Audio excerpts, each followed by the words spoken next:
The farm covers more than 170 acres in Halifax Township, and Armstrong, the first settler of the Halifax region, would be happy to know that it's still a truly magnificent sight to behold. October 12th, 1746. I've finally finished building my home, and it seems most of the crops I've planted are faring reasonably well. Yesterday a traveler passed through, a missionary, and he seemed to think me mad for living out here alone. Perhaps he is not far from the truth. I am wary of the Indians. I perceive a sense of suspicion in their demeanor. But for all the hardships and potential dangers, I am not unhappy with my decision to settle here. Far from it. These lands and the river are truly a magnificent sight to behold. Armstrong.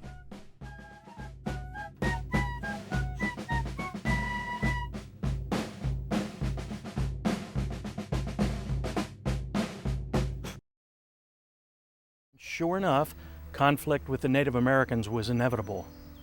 It was decided in 1756 that a fort should be built here. Not only would it protect the few settlers, but it would protect the travelers passing through the area with supplies. So where did they build the fort? Well, the exact location is yet to be determined, but it was somewhere in the field directly behind me. Colonel William Clapham was in charge of the construction of Fort Halifax, and it was built in 2 weeks with just 30 men. Impressive, to say the least. It was built in a quadrangle design with 4 bastions, an earthwork around 10 feet high, and was surrounded by a ditch of equal depth.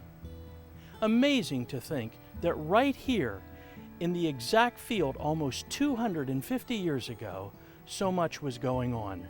Right here, men were working, fighting, even dying, on the edge of a new frontier. July 20th, 1756. Since my last entry, the fort has been completed. The whole thing in 2 weeks. I can hardly believe it. I don't know if I've ever worked so hard in my life. The colonel is a tough leader, that's for sure, but I guess that's what we need out here. Fort Halifax was dismantled around 1763, only a few years after its construction. This was done for a variety of strategic reasons, including the need for more troops at other forts, and of course the ability of the Indians to sneak past Fort Halifax by going behind the islands on the Susquehanna. Now let's go forward a few decades to the 1830s. The world is in the midst of the Industrial Revolution, and coal was a very lucrative commodity. One of the ways to transport coal in this period is to use canals, and one such canal, the Wiconisco, passed through here. They started construction of the Wiconisco Canal around 1838. It was built by a private firm. It was well used for about 30 years, but by the 1870s, it just couldn't compete with the newer railroads. After the flood of 1890, it was closed for good. These sycamore trees were planted in the early 20th century after World War I. The trees were planted all over America actually, but the ones we have here in Halifax are some of the only ones that remain standing today. Every single tree commemorates a soldier that fought in the war.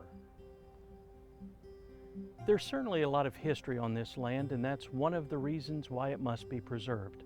The Yeager family appreciated this land, and they realized the need to protect it for future generations. That's why they sold it to the Central Pennsylvania Conservancy and Halifax Township, so that it can be turned into a recreational park. Historical preservation is a key reason why this park must be created. It is hoped that one day Fort Halifax can be rebuilt and that an archaeological study of the farm can be done. These artifacts, relics of the early settlers and the Native American tribes, were all found by a resident right here on this land, a resident Titus Enders. I'm going to show you some of the artifacts I've found in this area, basically around Fort Halifax, the Yeager Farm, and a half a mile north of the Yeager Farm, and perhaps a mile south.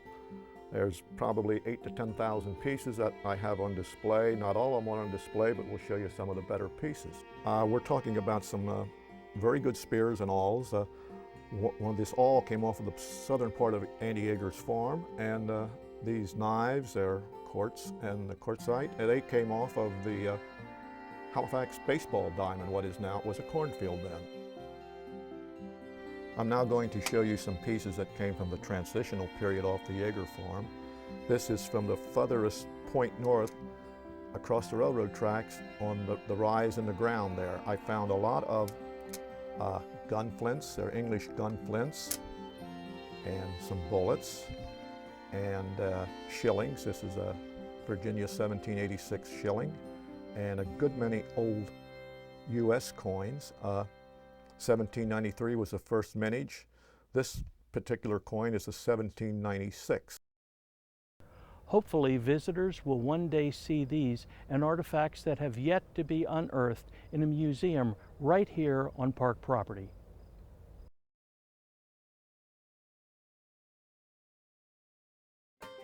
Today, me and my class went on a field trip to the park in Halifax. At the park, my favorite thing was getting to go inside of Fort Halifax. We learned about forts and stuff in class, but it was great to see it for real. We also looked at the different trees and things, and I saw a bald eagle. The park person there said that the first Fort Halifax got built in only 2 weeks. I wonder how they did it because it was a big fort. This area is home to many birds. Even the endangered bald eagle has been seen perched here. The creation of a park will protect the wildlife and environment, preserving it for future generations. The park will hopefully be a wonderful educational experience for young people. They'll have the opportunity to study nature up close. It is hoped the park will also offer an opportunity for hiking, walking, and jogging. Park visitors will also have the opportunity to enjoy the town of Halifax, which means more business for restaurants and shops. Historical preservation, educational opportunities, environmental protection, recreation, and tourism. All of these things can be provided by the park created on this land. Well, the time has come for me to leave the farm. Isn't it interesting? All those years ago, Fort Halifax was built to protect the community of the time.